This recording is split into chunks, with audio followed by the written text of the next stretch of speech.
Hello friends, जय माता दी। कैसे हैं आप देख रहे हैं हेमा की भक्ति चैनल। फ्रेंड्स, आज मेरी वीडियो का टाइटल ये है कि करवा चौथ का व्रत की सरल विधि और पूजा पौराणिक कथा कैसे करते हैं। तो चलिए अपनी वीडियो को मैं शुरू करती हूँ। फ्रेंड्स, करवा चौथ के दिन भगवान श्री गणेश, भगवान शिव, माता पार्वती और चंद्रदेव की विधि विधान के साथ पूजा की जाती है। इसके साथ ही करवा चौथ की कथा भी सुनी जाती है। धार्मिक मान्यता की है कि जो भी सुहागिन इस व्रत को करती हैं उनकी पति की उम्र लंबी होती है। तो फ्रेंड्स, पति की लंबी उम्र की मंशा से किया जाने वाला करवा चौथ का व्रत इस साल 1 नवंबर 2023 को दिन बुधवार के दिन रखा जाएगा। करवा चौथ व्रत का हिंदू धर्म में बहुत अधिक महत्वपूर्ण होता है। इस दिन विधि विधान के साथ पूजा अर्चना की जाती है और करवा चौथ की कथा सुनी जाती है। इस व्रत को कुंवारी कन्या भी रख सकती हैं। वे अच्छे वर की कामना के लिए करवा चौथ का व्रत कर सकती हैं। पंडितों के अनुसार करवा चौथ की पूजन की विधि व्रत कथा के बारे में करवा चौथ की खास पूजा शाम को चंद्रोदय के होने के बाद की जाती है। पूजा और व्रत की विधि के अनुसार करवा चौथ के दिन सुबह उठकर स्नान आदि करके स्वच्छ वस्त्र धारण करें और ईश्वर के सामने हाथ जोड़कर व्रत का संकल्प लें। फिर इस मंत्र का जाप करें। मम सुख सौभाग्य पुत्र पौत्र आदि सुस्थिर श्री प्राप्ते कर्क चतुर्थी व्रत अहम करिष्ये। इसके बाद दोपहर में पूजा की तैयारी करें। वैसे तो आजकल प्रिंट किए हुए कैलेंडर आते हैं, लेकिन अगर आपके पास नहीं है तो आप इसके लिए घर के मंदिर में दीवार पर गेरू से फलक बनाएं। फिर चावल को पीसकर इसके फलक पर करवा माता का चित्र बनाएं। तो फ्रेंड्स, इस रीति को करवा धरना कहा जाता है। शाम को फलक वाले स्थान पर जमीन पर चौकी लगाएं और माता पार्वती और शिव जी की कोई ऐसी फोटो लकड़ी के आसन पर रखें जिसमें भगवान श्री गणेश माता पार्वती की गोद में बैठे हुए हों। अब पूजा की थाली सजाएं और थाली में दीपक, सिंदूर, अक्षत, कुमकुम, रोली तथा चावल की बनी मिठाई या सफ़ेद मिठाई रखें। इसके बाद कोरे करवा में जल भरकर पूजा में रखें और माँ पार्वती को श्रृंगार सामग्री चढ़ाएं।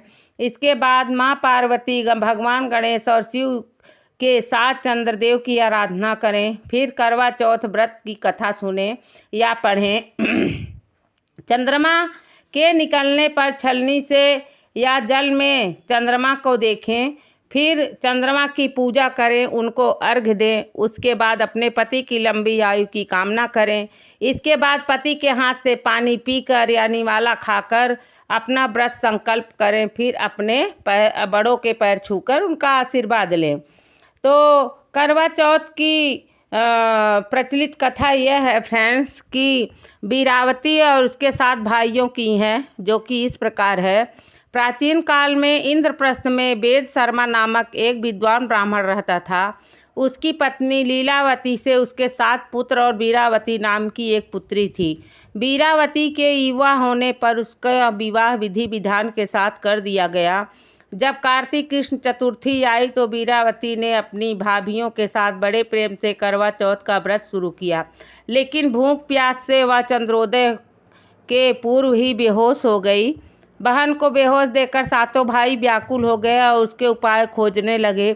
उन्होंने अपनी लाडली बहन के लिए पेड़ के पीछे से जलती मशाल का उजाला दिखाकर बहन को होश में लाकर चंद्रोदय होने की सूचना दी। तो उसने विधि पूर्वक पूजन और अर्घ्य देकर भोजन कर लिया।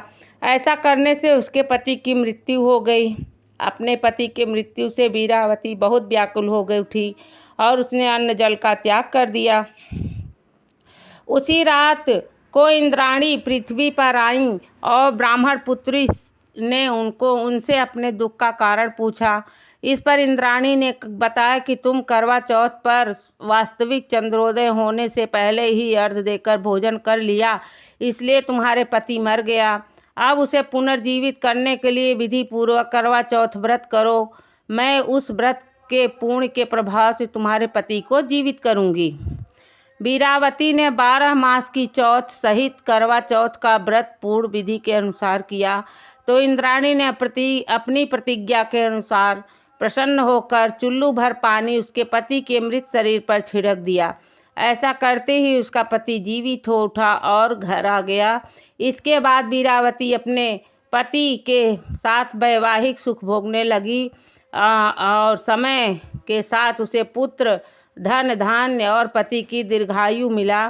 तो और फ्रेंड्स, हे गणेश भगवान, जैसे आपने वीरावती के सुहाग को अमर किया, वैसे हम सभी सुहागिनों का सुहाग अमर करें और अपनी कृपा हमारे पूरे परिवार पर बनाए रखें। करवा चौथ माता, हे करवा चौथ माता, आपकी सदा ही जय। जय करवा चौथ माता।